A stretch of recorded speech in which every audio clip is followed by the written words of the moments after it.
Penggabungan nuklir di matahari. Matahari adalah bola kecil sangat panas yang disatukan oleh gravitasinya sendiri. Tetapi gravitasinya tidak membuat matahari untuk karena menghasilkan energi. Itu membuat gas panas dan tekanan luar gas menyeimbangkan tarikan gravitasi ke dalam atmosfer matahari panas Universitas karena energi Jambi. mengalir ke atas dari inti yang sangat panas. Para astronomi sering menggunakan kata-kata yang salah untuk menggambarkan pembangkit energi di matahari dan bintang-bintang. Para astronomi akan berkata, bintang itu membakar hidrogen. Dalam bahasa Inggris, kata ignite berarti letakkan di atas api, dan membakar berarti di atas api. Ini adalah kesalahpahaman untuk bahwa matahari entah bagaimana sedang menyala. Apa yang terjadi dalam bintang tidak benar-benar menyala seperti biasanya.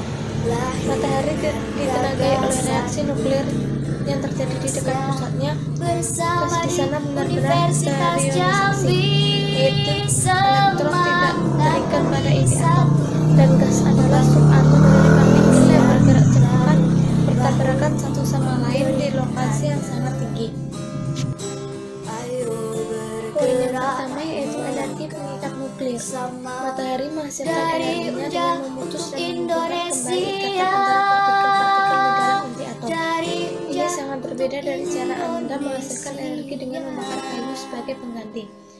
Proses pembakaran kayu mengekstraksi energi dengan memutus dan menyambung kembali ikatan kimia antara atom dalam kayu. Hanya ada 4 gaya di alam, yaitu gaya gravitasi, gaya elektromagnetik, gaya lemah, dan gaya kuat. Gaya lemah dan gaya kuat jauh lebih kuat daripada gravitasi atau gaya elektromagnetik, tetapi mereka adalah gaya jarak pendek yang hanya efektif di dalam inti atom. Gaya lemah terlibat dalam peluruhan radioaktif dan beberapa jenis partikel nuklir, dan gaya kuat mengikat bersama-sama inti atom. Energi nuklir berasal dari dua kekuatan nuklir ini. Di pundak kami ada harapan. Pembangkit listrik tenaga nuklir di bumi menghasilkan energi Jayakan reaksi fusi nuklir yang membagi inti uranium menjadi fragmen yang lebih kecil. Inti uranium mengandung total 235 proton dan neutron, dan dapat terbelah menjadi sejumlah fragmen yang mengandung sekitar setengah partikel. Karena fragmen yang dihasilkan lebih terikat erat daripada inti uranium, energi pengikat dilepaskan selama Universitas Jambi. tidak menggunakan ruang nuklir untuk menghasilkan energi. Sebaliknya, mereka menggunakan reaksi fusi nuklir yang menggabungkan inti cahaya menjadi inti yang lebih berat. Reaksi yang paling umum termasuk di bawah sinar matahari memadukan inti tunggal atau foton tunggal menjadi inti helium Untuk atau dua proton dan dua neutron. Poin yang kedua yaitu hidrogen fusi. Matahari menyatukan 4 inti hidrogen untuk membuat satu inti helium. Karena satu inti helium memiliki massa 0,7% lebih kecil dari 4 inti hidrogen. Tampaknya sejumlah kecil massa lenyap dalam proses. Jumlah kecil ini tampaknya menghilang, tetapi tidak benar-benar hilang. Itu hanya berubah bentuk. Persamaan Einstein yang terkenal yaitu E sama dengan m0 kuadrat menghubungkan massa dan energi. Dalam keadaan tertentu massa dapat menjadi energi dan sebaliknya. Bersama di Universitas Jambi. Ini adalah jumlah energi yang sangat kecil, hampir tidak cukup untuk mengangkat seekor lalat /1000 inci. Karena satu reaksi menghasilkan sejumlah kecil energi, jelas bahwa banyak reaksi yang diperlukan untuk memasak kebutuhan energi bintang. Matahari misalnya membutuhkan 1038 reaksi per detik, mengubah 5 juta ton massa menjadi energi setiap detik, hanya agar tetap cukup panas untuk menahan gravitasinya sendiri. Perhitungan ini membuat fusi nuklir tampak sangat kuat, terutama jika Anda menghitung bahwa fusi total milik hidrogen atau kira-kira massa kepala korek api akan menghasilkan energi sebanyak 300 galon bensin. Namun reaksi nuklir di matahari menyebar melalui volume besar di intinya, dan setiap gram matahari hanya menghasilkan sedikit energi.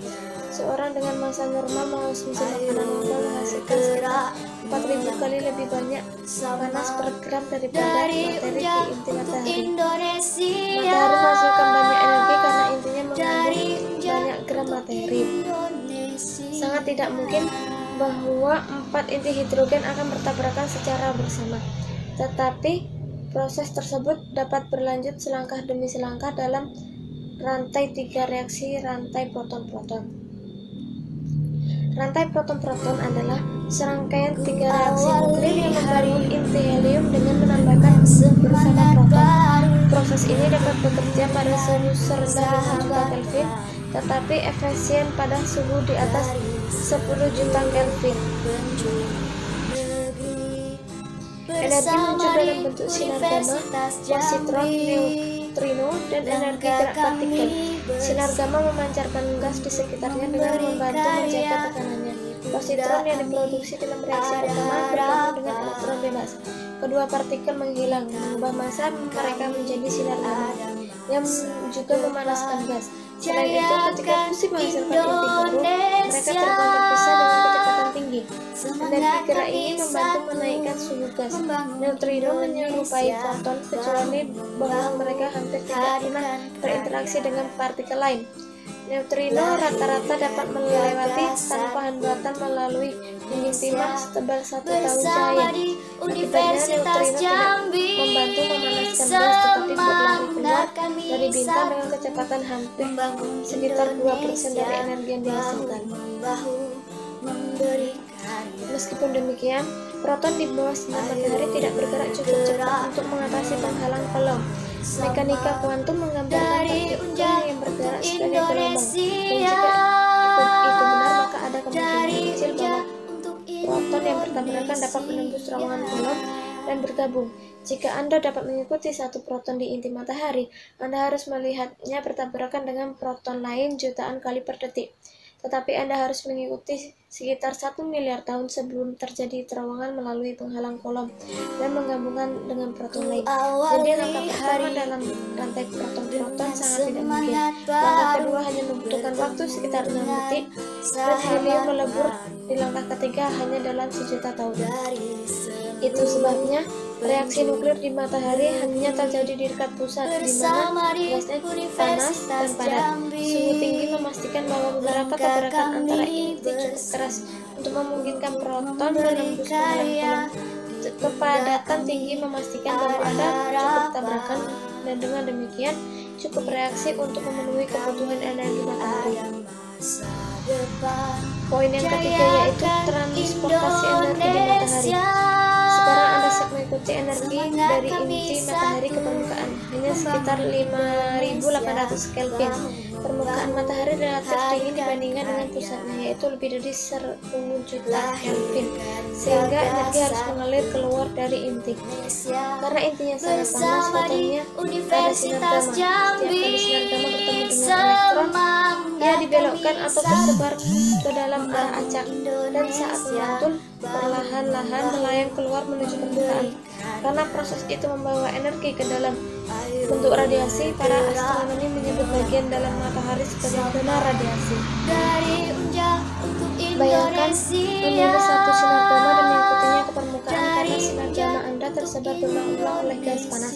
Ia melayang keluar ke lapisan yang lebih dingin, dan gas yang lebih dingin cenderung memancarkan foton dengan panjang gelombang yang lebih panjang. Sinar gamma Anda akhirnya diserap oleh gas dan dikirimkan kembali sebagai 2 sinar X. Sekarang Anda harus mengikuti kedua sinar X itu ketika mereka memantul, dan segera Anda lihat mereka melayang keluar menjadi gas yang lebih dingin, di mana mereka menjadi sejumlah foton panjang gelombang yang lebih panjang. Paket energi yang dimulai sebagai sinar gamma tunggal dipecah menjadi sejumlah besar foton energi rendah, dan akhirnya muncul dari permukaan matahari sebagai sekitar 1800 foton cahaya tanpa. Sekarang Anda tahu apa itu sinar matahari. Energi nuklir diproduksi di inti matahari ketika proton berperilaku seperti gelombang. terowongan melalui penghalang kolom dan memulai rantai-rantai jayakan itu membuat inti matahari tetap panas dan energi mengalir keluar. Energi dari sinar gamma tunggal dapat menghabiskan waktu 1 juta tahun untuk bekerja dengan cara luar. Pertama, sebagai radiasi dan kemudian sebagai konveksi dalam perjalanan ke fotosfer. Lain kali Anda melihat sinar matahari Universitas Jambi Anda bahwa itu adalah energi nuklir. kami satu membangun Indonesia. Poin yang keempat yaitu masalah solar neutrino. Pusat bintang tampaknya selamanya tersembunyi, tetapi matahari transparan terhadap neutrino karena partikel-partikel subatomik ini hampir tidak pernah berinteraksi dengan materi normal. Reaksi nuklir di inti matahari menghasilkan sejumlah neutrino yang mengalir keluar matahari dan pergi keluar angkasa. Jika Anda bisa mendeteksi neutrino ini, Anda bisa menyelidiki bagian dalam matahari. Karena neutrino hampir tidak pernah berinteraksi dengan atom, Anda tidak pernah merasakan aliran lebih dari 1012 neutrino surya yang mengalir melalui tubuh Anda setiap detik. Bahkan di malam hari, neutrino dari matahari menyerbu bumi, seolah-olah tidak ada di sana, melewati tempat tidur Anda, melalui Anda dan terus keluar angkasa. Reaksi nuklir tertentu dapat dipicu oleh neutrino dari energi yang tepat, dan pada akhir 1900-an langkah kami ahli kimia Raymond Davis Jr. mulai menggunakan reaksi semacam itu untuk mendeteksi neutrino matahari. Hasil percobaan Davis mengejutkan para astronom. Beda pembersihan mendeteksi terlalu sedikit neutrino cuma 1 neutron per hari seperti jayakan Indonesia. Semangat kami Eksperimen satu itu diperbaiki dan membangun dikalibrasi selama 3 Indonesia. dekade, tapi itu tidak menemukan Hadirkan keinginan detektor lain dibangun, dan mereka juga lahirkan gagasan untuk Indonesia. solusi masalah neutrino Bersama matahari di ini Universitas Jambi, semangat kami satu neutrino lama dianggap membangun tanpa massa, tapi Indonesia. jika mereka Bahu membahu bahkan memiliki massa kecil, mereka dapat dipengaruhi evolusi alam secara bergerak keseluruhan melalui gravitasi pembangunannya. dari Unja untuk Deteksi Indonesia. Dari Untuk Unja alasan lain, untuk ini adalah konfirmasi pengamatan langsung Indonesia. dari teori yang menggambarkan interior matahari dan bintang-bintang dan memiliki muatan positif. Untuk fusi hidrogen, inti adalah proton tunggal. Inti atom ini saling bertolak karena muatannya positif, sehingga mereka harus bertabrakan satu sama lain Awali dengan hari cepat untuk berdekatan cukup dengan dekat. semangat Untuk baru jika atom-atom dalam gas dengan bergerak dengan cepat, maka ia harus memiliki suhu tinggi, dan oleh karena itu diperlukan fusi nuklir bahwa gas memiliki suhu yang sangat tinggi. bersama di Universitas Jambi. Hidrogen tidak dapat Langkah menemukan kami proton, bersih tidak cukup bertabrakan. memberi Sekian, dan terima karya kasih. di pundak kami.